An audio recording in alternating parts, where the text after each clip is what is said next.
marka hore malaha waxaan ka mid ahay laba oday halkan ka hadlay oo midna gar cadaa oo madax cadaa midna murux ahay tiibe ka dhamaadeen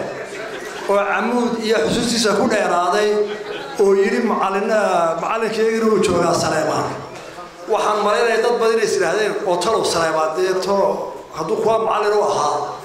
ilaahay muxuu mirigiisa barakeeyay waxaan sayidii sheegayaa inaanu aniga iyo Saleemaan iyo macallinkiisii maalin dhaweyto ku kulanay hudheer Hargeysa ku yaala xasan meegaag baa macallin u ahaa oo nool caafimaad qaba markaa inaan isagoo yar wax bartay dheh iyo qolo iyaga oo badda ku raago dooyo wata tacliinta dib soo doontay ay halkan isugu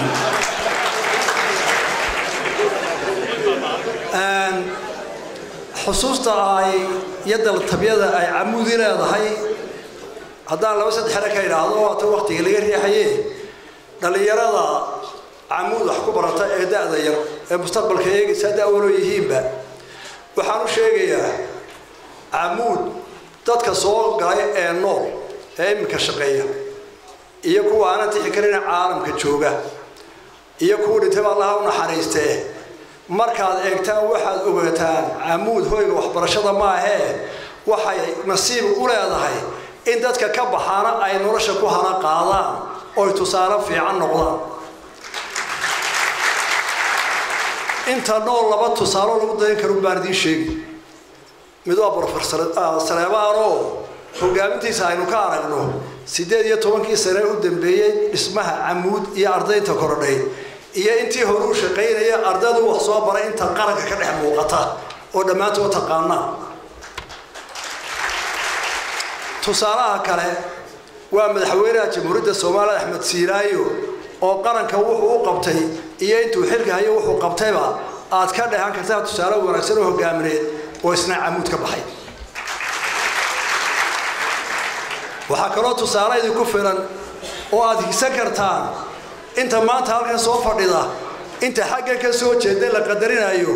inay saddex kamid ah ardayda amuud ahaayeen amuud markaan maanta soo galayo sidii ragii hore iga sheegay xusuusta aan dib xiisaha badan ee ama dal tabiyadu ay hayso waxa kamid ah dadkii halkan lagu hayn jiray wax lagu soo baray iyo dadkii boormad bariga ka timay ama shacabkii dareenkii daryeelka ardayda ee arday kasta oo dalka Soomaaliland meel uu ka yimid aanu qala dareemayn waalidkiina aanu tabi jirin hadduu xanuunsado iyo haday dhibaato ku dhacdo shacabkii magaalada sida ardayda bariga u daryeeli jireen iyo dadkii halkan lagu hayay markaan maanta dib u xasuusto dareen gaar ay leedahay وانا وحنان لو بكرين كون انت الله ونحرسته كون ولا ومحضنقنا وحصول دلالتي شغال جري halkan laangar oo ahaa waashman ka yigi waxa kamid qoraaya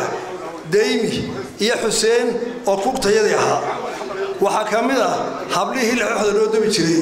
oo ninkii halkan ka hadlayaan isku qabsanay magaca xooxda ee Saciid oo isaguna kimista wuxuu yaqaanay baasha la sawaayada anagoo xoodaan u dhaqaano erayad badan bay isaga iyo kuma ku jireen ninkiina waa bariga furku tiga codsan oo qaybin jiray oo imika commission kamid oo ah saygo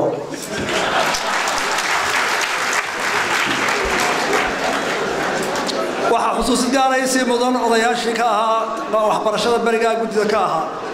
oo badankooda caawa Allah u naxariistaan ku bilaabayno oo kamid yahay Maxamed Jaam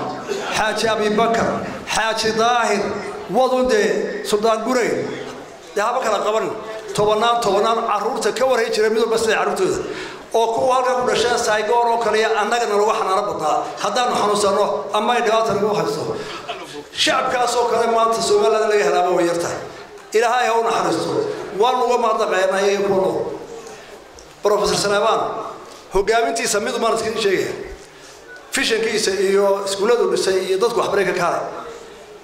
annaga oo halkan sidii loo kala xaraga badaa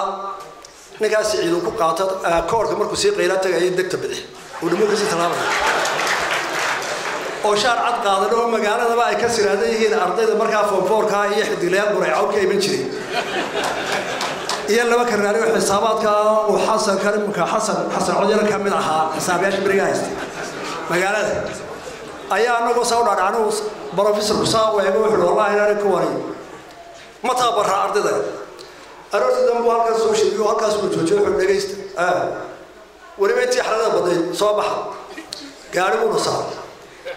suuqa bartankiisa halkan uu kulaado martay ee bariga oo arsaylada ahayd ee xoolaha lagu qari jiray joojo markaas uu magaalada la xaqayaan oo ma jarfo qaado saddex shudooda lagu qabo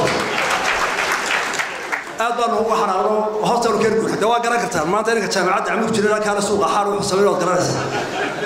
laakiin muddo dheer ka bacdi waxaan ogaaday inuu noo tababaray nolosha iyo hogaaminta iyo dadku waxay tahay aad iyo aad macluumaad tahay tababarka oo kala gurubday nolosha oo xulaqay xusuustii waxaan ku soo gabagabeeyaa anagu عمود قلبي دوار ولا نعي شيء بري دوار ولا نعي شيء مرة مسح لبلا لا بدنا نسمر شيء وحنا حسيت إنه بين حاجة على قاعدة قاريسي ومرة يكون كذا دينا إلى لو يعذب بلاش لو قال تروح أرتاح هاي إلى هاي هون حرست على قاعدة أنت لو ما شفت حسوسته هذا كان يقول لي أنت أصلا كم قابل دورها كسي قد ما حصوص تيدي الطبيعة هي عمود هي بوربة